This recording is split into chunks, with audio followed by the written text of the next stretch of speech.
Hello বন্ধুরা, আজকে আমরা যাচ্ছি বিক্রমপুর শেখানগর। সেখানকার 500 বছরের পুরানো জাগ্রত শ্রী শ্রী মা কালীর মন্দির। যাওয়ার সময় প্রাকৃতিক সৌন্দর্য আর মা কালীর মন্দিরটা তুলে ধরার চেষ্টা করব। ততক্ষণ আপনারা আমাদের সঙ্গেই থাকুন।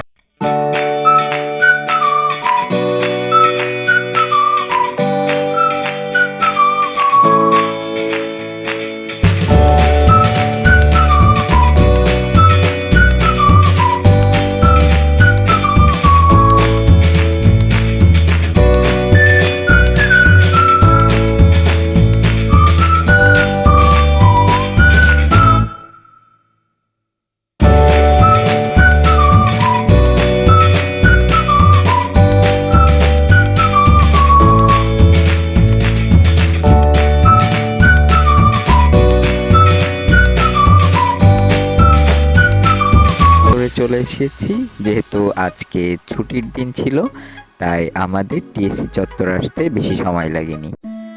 ঢাকা বিশ্ববিদ্যালয়ের এই সাইটটাতে আসলে পরেই কেমন যেন অতীতে হারিয়ে যায়, মনে করিয়ে দেয় রফিক, শফিক, জব্বার, বরকত ওনাদের জীবন কাহিনীগুলাই।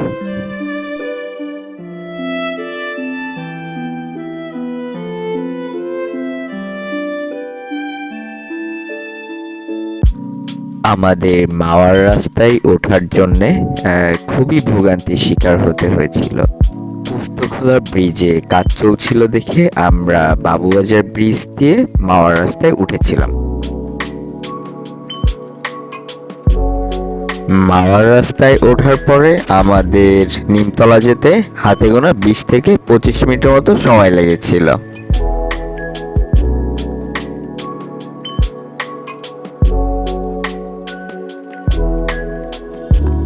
আমরা অলরেডি নিমতলা চলে এসেছি।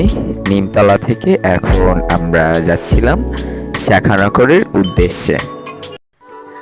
বসন্তকালীন সময়টা আসলে পরে প্রকৃতি যে তার নিজস্ব রূপে সেজে থাকে তার কিছুটা আপনারা গ্রামে আসলে বুঝতে পারবেন। আমরা যখন যাচ্ছিলাম আমি দেখেছি মাঠের দুপাশে ধনেপাতার চাষ হয়েছে। যদিও ধনেপাতার সিজন প্রায় শেষ, তারপরেও ধনেপাতার সুগন্ধ আমাদের নাকে ভেসে আসছিল। এছাড়াও পাখির কিচিরমিচির আওয়াজ আমাদের কানে ভেসে আসছিল। সবকিছু মিলিয়ে মনে হচ্ছিল প্রকৃতির মায়ায় নিজেকে বিলিয়ে দেই।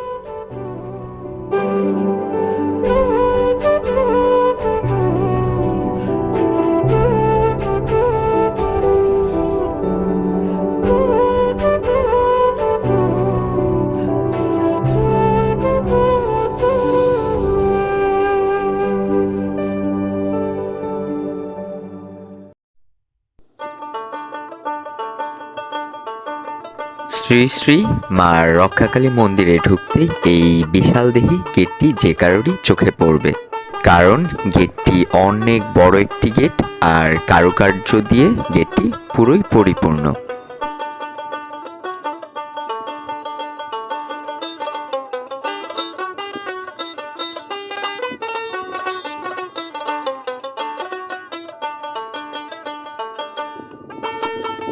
স্থানীয়দের মতে জানা গিয়েছে মন্দিরটি মূলত 500 বছরের পুরানো একটি মন্দির। যদিও মন্দিরটি নতুন স্থাপন করা হয়েছে, কিন্তু পাশাপাশি তাদের পুরাতন মন্দিরটিও রয়েছে। এছাড়াও স্থানীয়দের মতে জানা গিয়েছে মন্দিরটিতে বাংলা 901 সাল থেকে পূজার্চনা হয়ে আসছে। এই মন্দিরের কমিটির লোকজনের কাছ থেকে জানা গিয়েছে প্রতি বছর চৈত্র মাসে শনি অথবা মঙ্গলবার কৃষ্ণ তিথিতে পূজা অনুষ্ঠিত হয়ে থাকে।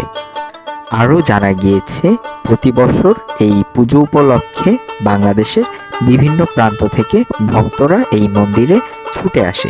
শুধু বাংলাদেশ থেকেই নয়, বাংলাদেশের বাইরে থেকেও ভক্তরা এই মন্দিরে ছুটে আসে, যেমন নেপাল, ভারত, ভুটান ইত্যাদি দেশ থেকে এসে এই পূজায় অংশগ্রহণ করে। স্থানীয়দের মতে জানা গিয়েছে এই পুজো উপলক্ষে প্রতি বছর ৩ দিন ব্যাপী মেলার আয়োজন করা হয়ে থাকে। মা রক্ষাকালী মন্দিরের পাশাপাশি রয়েছে একটি শিব মন্দিরও। এছাড়াও এখানে সরস্বতী পূজার আয়োজন করা হয়ে থাকে।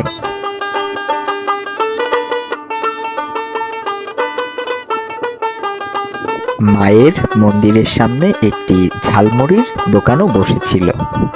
ঝালমুড়ি দেখে আমি একটি ঝালমুড়িও নিয়েছিলাম।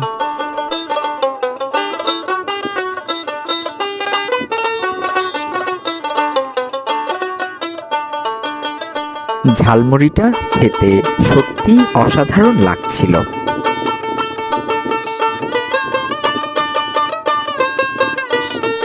মা রক্ষাকালী মন্দিরকে কেন্দ্র করে অনেকগুলা মিষ্টির দোকানও বসেছিল। ভক্তরা এই মন্দিরে এসে এখান থেকে মিষ্টি নিয়ে মায়ের পায়ে সমর্পণ করে থাকে। আজকের মতো ব্লগ এখানে শেষ করছি।